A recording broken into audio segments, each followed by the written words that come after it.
The moments that truly change the balance of power in the Middle East don't always announce themselves with dramatic headlines or grand declarations. Sometimes they arrive quietly in the form of handshakes between leaders who weren't supposed to be in the same room, or announcements that get buried on page 7 of the international section. And right now, while most Americans are focused on what's happening at the southern border or the latest economic numbers, something fundamental has shifted in a region that's been the center of American foreign policy for 50 years. I'm talking about the Middle East, and I'm talking about a realignment that's happening whether we acknowledge it or not.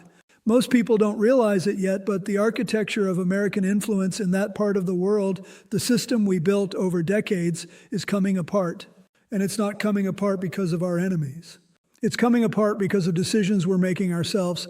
Let me give you the concrete details because this isn't abstract.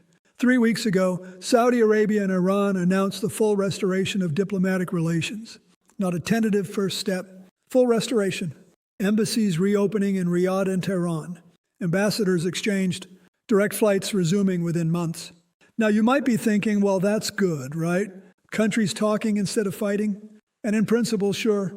But here's what most people don't realize. China brokered that deal, not the United States, not the Europeans.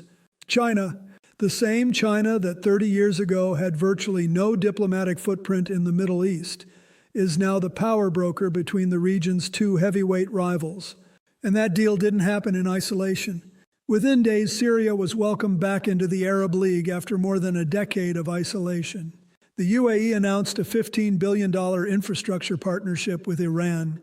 Bahrain, which hosts our Fifth Fleet, quietly opened back-channel communications with Tehran. We'll come back to that in a moment, because it tells you everything about where American credibility stands right now. Here's where things start to get complicated. This isn't just about two countries deciding to get along. This is about the fundamental restructuring of Middle Eastern power dynamics, and it's happening at a moment when American attention is elsewhere. The system we built, the one that kept the region relatively stable even when it was tense, was based on a few core principles. First, we were the indispensable security guarantor. Second, we were the honest broker who could talk to everyone even when they couldn't talk to each other. Third, our allies knew that American commitment meant something, that when we gave our word, we kept it. That system is eroding. Not because we got weaker militarily, we're still the most powerful force in the region by miles, but because we've stopped playing the role that made that power effective. When I was president, I spent more time on Middle East peace negotiations than almost any other foreign policy priority. Camp David in 2000, the endless shuttle diplomacy, the late-night phone calls trying to prevent the collapse of negotiations that had taken years to build. I'll be the first to say we didn't solve everything. Far from it. The second intifada started on my watch. But here's what we understood then that seems to have been forgotten now. American influence in the Middle East wasn't just about military bases or arms sales. It was about being present, being consistent, and being willing to do the unglamorous work of diplomacy day after day, year after year. We picked up the phone. We got on planes. We sat in rooms for 16 hours at a time because that's what it took to maintain relationships that gave us leverage when crises emerged. I remember a conversation I had with King Fahd of Saudi Arabia in 1998. He told me something I've never forgotten. He said, "We don't agree with you on everything, Mr. President, but we know that when you commit to something, you follow through. When you say you're going to be there, you're there. When you promise to consult us before major decisions, you do it. That's why we trust you even when we disagree." That trust wasn't built in a day. It was built over decades by multiple administrations, Republican and Democratic, who understood that alliances require maintenance. They require showing up. They require treating partners like partners, not like servants or afterthoughts. And right now, that trust is being squandered at a pace I wouldn't have thought possible. Now look at what's actually happening on the ground right now, because the Saudi-Iran deal is just the most visible symptom of something larger. Let's start with Congress, because this is where the constitutional dimensions of this crisis become clear. The War Powers Act exists for exactly this moment. It says that before committing American forces to sustained military action, the president needs to come to Congress and make the case. Not as a courtesy, as a constitutional requirement, and yet we've seen repeated deployments to the region. expanded rules of engagement, strikes in Yemen that weren't defensive in nature, all without proper congressional authorization. The House passed a resolution 3 months ago demanding a vote on military force authorization. The Senate followed suit with a similar measure. Both were ignored. Not debated and rejected. Ignored. As if the legislative branch was irrelevant to decisions about war and peace. I've been in that office. I understand the pressure to act quickly when threats emerge. But we've got to remember that Congress isn't an obstacle to effective foreign policy. Congress is the institution that ensures the American people have a say before their sons and daughters are put in harm's way. When you bypass that process, you're not just breaking a law. You're breaking the compact between the government and the governed. And here's the thing, when allies around the world see an American president ignoring his own Congress, what do you think they conclude? They conclude that American commitments aren't worth much, because if the president won't respect his own constitutional system, why would he respect commitments made to foreign leaders? Then there's our alliances, and this is where the damage becomes measurable. The Gulf Cooperation Council, the security framework that's anchored American presence in the region for 40 years, is fracturing. Saudi Arabia announced 2 weeks ago that it would be, and these are the exact words from their foreign minister, pursuing strategic autonomy in our defense relationships. That's diplomatic language for we're not putting all our eggs in the American basket anymore. The UAE has doubled its defense purchases from France and is in active negotiations with Russia for advanced air defense systems. Qatar, which hosts the forward headquarters of U.S. Central Command, has started quiet conversations about diversifying its security partnerships. These aren't countries drifting into our adversaries' camps. These are countries hedging their bets because they've concluded that American reliability can no longer be taken for granted. Let me tell you something about alliance management because I learned this the hard way. Allies don't expect you to be perfect. They don't expect you to agree with them on everything. But they do expect 3 things: consultation before major decisions that affect them, consistency in your commitments, and credibility when you give your word. Right now, we're failing on all 3 counts. Major policy shifts get announced on social media before our partners hear about them through diplomatic channels. Commitments made in one meeting get contradicted in the next. And when allies raise concerns instead of serious dialogue, they get dismissive responses or no response at all. And the press, let's talk about that for a moment because this connects to everything else. When reporters ask legitimate questions about our Middle East strategy, about what the end game is, about whether we've thought through the consequences of our actions, they're not being disloyal or obstructive. They're doing exactly what the First Amendment envisions. They're holding power accountable. But we've seen a pattern where uncomfortable questions get met with attacks on the questioner rather than answers to the questions. When the Washington Post reported on the details of communications between American and Saudi officials, the response wasn't to address the substance. The response was to question the patriotism of the journalists. That's not how democracies work. That's how authoritarian systems work. Here's what really concerns me most about this moment: the institutional safeguards that are supposed to prevent catastrophic foreign policy mistakes, congressional oversight, alliance consultation, press scrutiny, professional military advice. They're all being weakened simultaneously. And that creates conditions where small errors can cascade into major crises because there's no correction mechanism. There's no one in the room saying, wait, have we thought this through? Have we talked to our partners? What happens if this doesn't work? Now let me walk you through the evidence because this isn't speculation or partisan spin. These are documented facts from sources across the political spectrum. The Saudi-Iran Normalization Agreement was announced on March 10th. The Wall Street Journal, not exactly a left-wing outlet, reported that American officials learned about the final details less than 48 hours before the public announcement. That's not how you treat a partner that's been central to your regional strategy for 70 years. Reuters documented that China's special envoy conducted 7 rounds of secret negotiations over the course of 4 months. 7 rounds. Where was American diplomacy during those 4 months? According to multiple reports from officials speaking on background, we weren't even aware the talks were happening until they were nearly concluded. The Council on Foreign Relations published an analysis 3 weeks ago titled "The End of American Primacy in the Middle East." The key finding, and I'm quoting directly, "The rapid normalization of Saudi-Iranian relations, brokered by China without American involvement, represents the most significant realignment of Middle Eastern power structures since the Camp David Accords." Think about that. The most significant realignment in 45 years, and it happened while we were asleep at the switch. Oxford Economics released projections showing that if current trends continue, Chinese trade with Gulf Cooperation Council countries will exceed American trade within 18 months. 18 months? These aren't projections decades out. This is happening right now. Bloomberg reported that the UAE has signed preliminary agreements for yuan-denominated oil sales to China, bypassing the dollar for the first time in the modern era. That might sound like technical economic detail, but let me tell you what it actually means. The petrodollar system, where oil gets sold in US dollars, has been a cornerstone of American economic power since the 1970s. It's why we can run deficits that other countries couldn't sustain. It's why the dollar remains the global reserve currency. And it's starting to erode, not because of some grand conspiracy, but because we've given our partners reasons to look elsewhere. Polling data tells the same story. The Arab Barometer, which surveys public opinion across the Middle East, found that favorable views of the United States have dropped to their lowest levels since the survey began in 2006.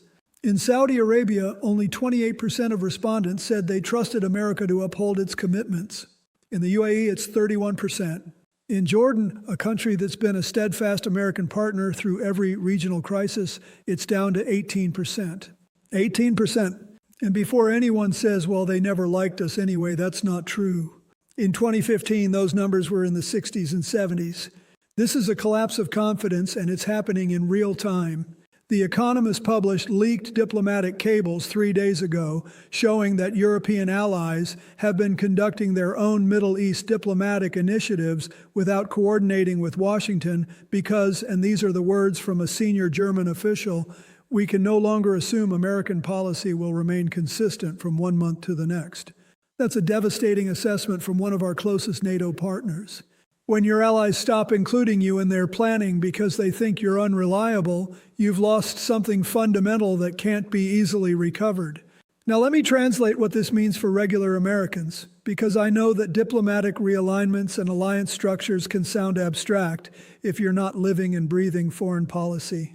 So let's bring this home.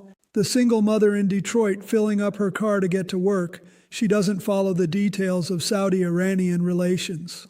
But she noticed when gas prices spiked 15% in 2 weeks because Middle Eastern stability affects global oil markets, and global oil markets affect what she pays at the pump.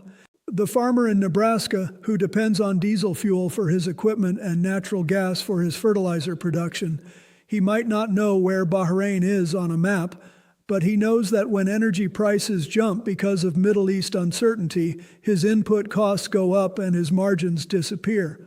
The small business owner in Arizona trying to keep her doors open while managing costs that seem to increase every month, she's paying more for shipping, more for electricity, more for basically everything that requires energy to produce or transport.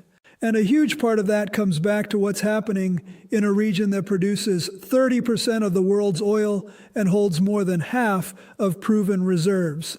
When that region becomes less stable, when American influence that used to help manage crises starts to fade, the ripple effects hit kitchen tables across this country. Here's what most people don't realize about the Middle East energy equation. It's not just about how much oil we import ourselves. We import relatively little now compared to 30 years ago. It's about the global price. When supply gets disrupted anywhere, prices rise everywhere.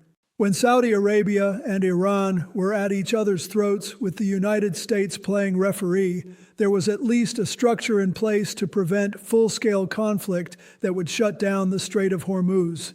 20% of the world's oil passes through that strait. 20%. If that gets closed even temporarily, you're looking at oil prices that could hit $150 a barrel or more. That translates to $6, $7, maybe $8 gasoline. And it's not just cars. It's heating oil for families in New England. It's jet fuel that affects the cost of flying to see grandchildren. It's the diesel that moves every product you buy in a store. The family in Ohio, whose son is serving in the Navy somewhere in the Middle East, they're watching this differently than someone without that personal stake. They want to know, is my kid in danger? Are we sending him into situations without clear objectives or exit strategies? Are we putting service members at risk in operations that haven't been properly authorized or explained to the American people? I think about those families a lot. I think about the weight that rests on parents when their children volunteer to serve this country. They deserve honesty about what we're asking their sons and daughters to do and why. They deserve leadership that doesn't treat deployment decisions as casual or treats congressional oversight as optional. The retiree in Florida living on a fixed income, watching her grocery bills climb, her prescription drug costs increase, her heating and cooling expenses rise. She might not connect those pressures directly to Middle East policy, but they're connected. Everything is connected in a global economy. When American leadership creates uncertainty instead of stability, when our partners conclude they can't count on us, it creates ripples that eventually reach every household in this country. The truck driver running routes through Appalachia, paying for fuel out of pocket before he gets reimbursed, he's doing math every day about whether the next load is worth taking. And that math changes when diesel jumps 40 cents a gallon because of Middle East instability that might have been prevented with better diplomacy. All right, let me walk through where this could go, because we're at a genuine crossroads. There are basically three paths forward, and the one we end up on depends on decisions being made right now. The first possibility, and I'd put it at maybe 25% probability, is that this whole thing stabilizes on its own. Saudi Arabia and Iran discover they can't actually work together, the normalization falls apart, regional dynamics revert to something closer to what we're familiar with, and American influence gradually reasserts itself. That's the optimistic scenario. But here's why I don't think it's likely. The forces driving this realignment aren't temporary. China isn't going to suddenly lose interest in the Middle East. It needs energy security for its economy, and it's willing to invest diplomatic capital that we're not investing. Our Gulf partners aren't going to forget that we weren't there when they needed reassurance. Trust, once lost, takes years to rebuild. The second scenario, the one I think is most likely, is a prolonged period of reduced American influence. We don't get pushed out entirely. We maintain our military bases. We still sell weapons. We still have relationships. But we're no longer the first call when something goes wrong. We're no longer the indispensable power broker. We become one player among several, and not necessarily the most important one. What does that look like practically? It means regional crises where we have minimal input into outcomes. It means trade relationships that increasingly exclude us. It means the slow erosion of the petrodollar system, which has implications for everything from government borrowing costs to the price of imports. It means China extending its Belt and Road infrastructure into countries that used to look to us for development assistance. And it means, over time, a Middle East that's less aligned with American interests and values. Not necessarily hostile, but indifferent. And indifference in some ways is harder to manage than hostility. The third path, and the one that keeps me up at night, is that this realignment happens during a major crisis, and we discover we've lost the relationships we need exactly when we need them most. Imagine another terrorist attack on the scale of September 11th, but this time when we go to our Gulf partners for cooperation, for intelligence sharing, for base access, we hear, well, we need to consult with our other partners first. Or imagine Israel facing an existential threat, and we can't assemble the regional coalition we would have been able to put together 10 years ago because those countries have hedged their bets in too many directions. Or imagine Iran accelerating its nuclear program, and the leverage we used to have through our Gulf partnerships has evaporated because those partners are now conducting their own negotiations with Tehran. These aren't far-fetched scenarios. These are very possible futures if current trends continue. The honest truth is that we're watching the architecture of American influence in the most strategically important region in the world come apart, not because we're weak, but because we've forgotten how to use our strength wisely. We've forgotten that power without diplomacy is just force, and force alone doesn't create lasting security. We've forgotten that allies are assets that require investment, not burdens to be complained about. We've forgotten that the world's problems don't wait for us to pay attention. They evolve whether we're engaged or not. But here's what I want people to understand, and this is where I hope this becomes a conversation rather than just a lecture. We've been here before. Not exactly here. Every crisis is unique, but we faced moments where American credibility was questioned, where our alliances were strained, where it seemed like we were losing our way. After Vietnam, people thought American power in Asia was finished. We rebuilt it. After the Iraq War's early chaos, people thought our Middle East influence was permanently damaged. We recovered significant ground during the surge and the years that followed. After the 2008 financial crisis, people thought American economic leadership was over. We came back. The question is always whether we have the political will to do what's necessary. And what's necessary isn't some grand military intervention or massive new spending program. What's necessary is to remember the basics of how influence works. Show up. Be consistent. Treat partners with respect. Consult before acting. Keep your word. These aren't complicated principles. They're the fundamentals of any relationship, personal or international, but they require something that's been in short supply lately: discipline. The discipline to pick up the phone even when it's inconvenient, the discipline to listen to advice you don't want to hear, the discipline to think beyond the next news cycle about what the long-term consequences of our actions will be. Congress needs to reassert its constitutional role in foreign policy. Not as a partisan exercise, but as a genuine check on executive power that both parties should support regardless of who's in the White House. Because the precedents being set right now will outlast any single administration. The weapon you build today will be used against you tomorrow. If we normalize the idea that presidents can commit American forces without congressional authorization, that they can ignore alliance commitments, that they can bypass democratic oversight, then every president who comes after, Democrat or Republican, will have that precedent to work with. Our allies need to hear from us, not through social media or press conferences, but through the kind of sustained diplomatic engagement that rebuilds trust. That means appointing ambassadors who actually know the region and speak the languages. That means empowering the State Department to do the unglamorous work of relationship maintenance. That means the President or Secretary of State getting on planes and sitting in rooms hour after hour, doing the work that cameras don't capture, but that actually matters. And the American people, all of us, we need to demand better. We need to demand that our leaders explain their foreign policy decisions clearly and honestly. We need to demand that Congress exercises oversight. We need to demand that when reporters ask tough questions, they get answers instead of attacks. We need to stay engaged even when the issues are complex and the Middle East feels very far away, because what happens there doesn't stay there. It comes home in the price of gas and the cost of groceries and the safety of service members and the stability of the global economy that affects every single one of us. This is still our country. We've still got a say in how it's governed and how it engages with the world. But that requires treating foreign policy as something that matters beyond the partisan battles of the moment. It requires recognizing that American influence isn't a birthright.